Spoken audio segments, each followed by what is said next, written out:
Hello and welcome back. In several of our previous lectures, we have looked at various aspects of cloud computing. Those of you who are already exposed to different forms of distributed computing, they will recognize that cloud computing is nothing but the next evolutionary step from several of the existing initiatives that have been carried out in past several years. For example, utility computing, grid computing, etc. They have existed for past several years and there have been significant work done in those fields. And it is important to understand what are the key differences when it comes to, let's say, the grid computing and the cloud computing. So in this lecture, I'm going to go over some of these details which differentiate these two important computing models.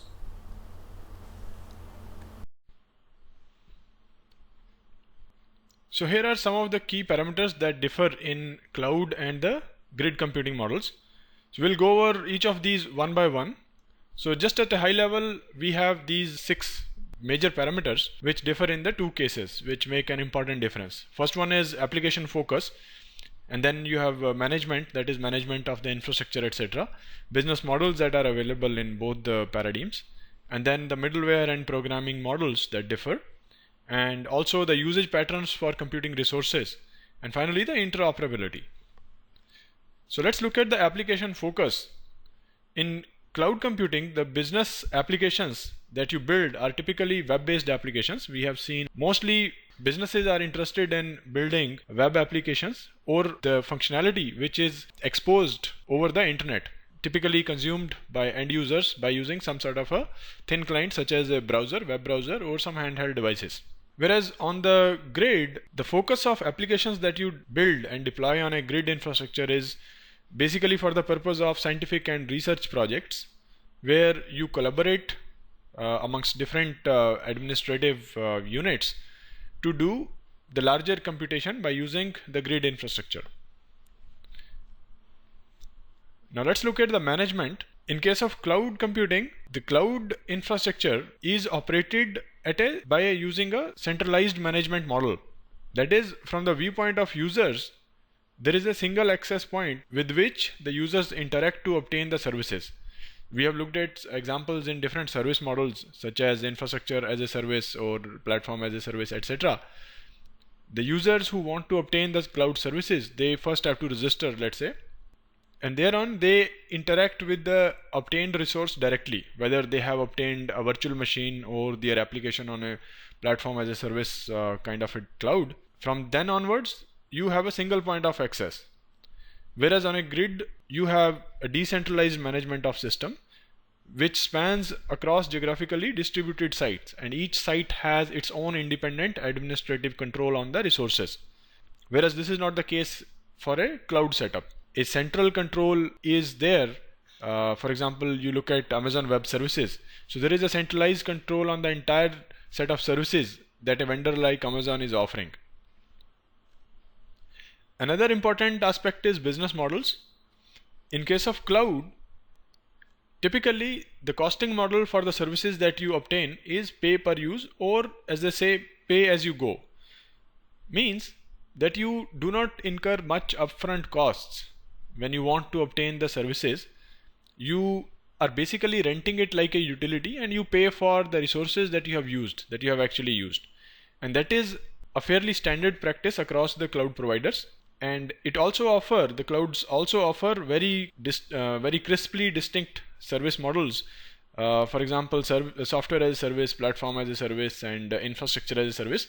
These are the variants that we have already seen. Whereas if you look at grid, there is no such fundamental business model.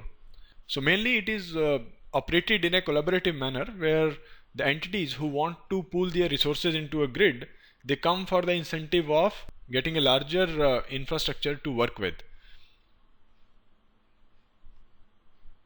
Another important aspect is the programming model and the middleware. We have seen that on cloud, you have several different frameworks to set up, let's say, infrastructure as a service. So you may use frameworks like OpenNebula, Eucalyptus, OpenStack, etc. However, there is no standard framework that exists in infrastructure as a service space. Each one of these frameworks, even though they may have a similar architecture at the core, but in terms of the APIs that they expose to the end users for managing the infrastructure or the resources that they obtain, they differ widely. And furthermore, when you go to platform as a service, for example, again you may have different platforms and each one offering a different set of APIs for the clients to develop their applications and manage the cloud related services and so on. That is, there is no standard across different types of clouds, and the programming model depends on the type of service in case of cloud.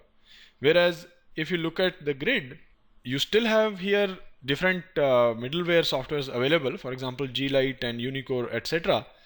However, there is a de facto standard across various implementations of different grids, and that is using Globus middleware. And the programming model here is often batch processing and job scheduled, where a dedicated set of resources are available for a particular task which the user submits to the grid infrastructure. And you typically use message passing APIs to perform these kind of tasks.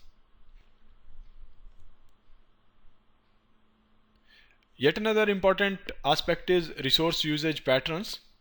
In case of cloud, if you look at, the computing resources are virtualized and they form a homogeneous layer in any given cloud setup.